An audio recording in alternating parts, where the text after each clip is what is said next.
આજે તો અમારે જવાનું હતું લખતર, એટલે અમે પહોંચી ગયા બસ સ્ટેશને.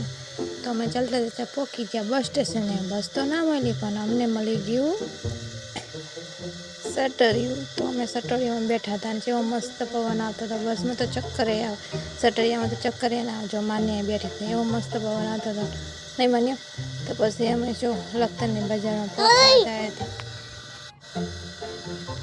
જો મારા દાદી ને મારી એક બેન હતા, અને જો લખતરનો મેન ગેટ. તો લખતરની બજારમાં અમે પહોંચી ગયા હતા. પછી અમે કરી લીધી ખરીદી.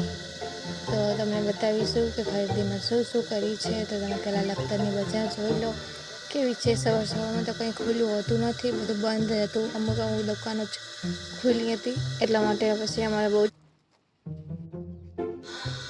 પછી તો લખતરની બજારમાં જોયેલો મસ્ત મસ્ત સાડીઓ હતી. અને જો અમે થાકી ગયા એટલે પછી બેસી ગયા. હું મારા દાદી અને માને માટે લઈ લીધો ફુગ્ગો, કેમ કે એને ફુગ્ગો બહુ ગમતો હતો. અને પાણીપુરી દાદીએ પાણીપુરી ખાઈ લીધી.